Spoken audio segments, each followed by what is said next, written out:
민주당 이재명 대표를 향한 검찰 수사가 속도를 내면서 내년 총선을 걱정하는 목소리도 커지고 있습니다.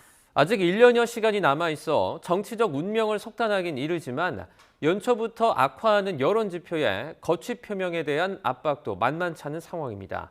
안윤학 기자의 보도입니다. 민주당 내 친명 비명계를 불문하고 한 목소리로 바라는 것은 바로 내년 총선 승리입니다. 다만 사법 리스크를 안고 있는 이재명 대표 체제로 총선을 치를 수 있느냐를 놓고 의견이 엇갈리고 있습니다.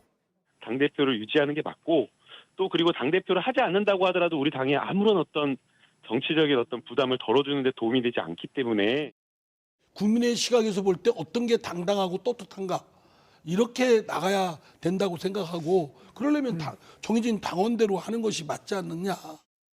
이 대표로서는 내년 4월 총선까지 남은 시간이 적지 않은 데다 정면 돌파를 하겠다는 뜻도 명확합니다. 검찰 출석을 앞둔 설 연휴 전후로 소속 의원 모두의 전화를 돌려 당심을 추스른 것이나 난방비 등 민생 문제를 고리로 대여 공세를 강화하는 것도 총선 완주를 향한 이 대표 의지라는 분석이 나옵니다.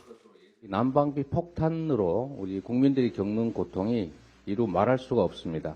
현재 생긴 문제들을 스스로의 책임이 아니라 남 탓을 하는. 하지만 소환조사 이후 구속영장 청구와 검찰 기소가 예상되면서 대표직 유지가 가능하겠느냐는 의구심이 나오는 것도 사실입니다. 당장 다음 주로 예정된 비명계 민주당의 길 모임에서부터 거취 압박이 본격화될 것이란 전망도 나옵니다. 이 같은 주장에 힘을 싣는 건 국민 여론입니다.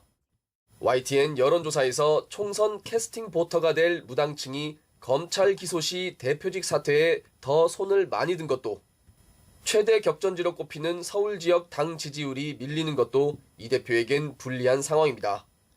친명계 좌장인 정성호 의원은 이 대표 거취 문제가 구체화될 시점으로 올 연말 정기국회가 끝날 무렵으로 꼽았습니다. 당 밖에서 이 대표를 집중 공격하면서 각종 정책 제안을 무력화시키는 방탄 프레임도 상당한 부담으로 작용하고 있습니다. 이재명 대표가 민생을 구실로 자신의 개인 비리를 감추기 위해 국회를 마비시키고 있다는 사실, 이제는 모든 국민이 알게 되었습니다. 결국 민생은 명분이었을 뿐 임시국회 소집은 그저 방탄국회를 위한 것이 아니었는가 하는. 물론 정치는 생물이라는 격언처럼 이 대표에게 반전의 계기가 찾아올 가능성도 배제할 순 없습니다.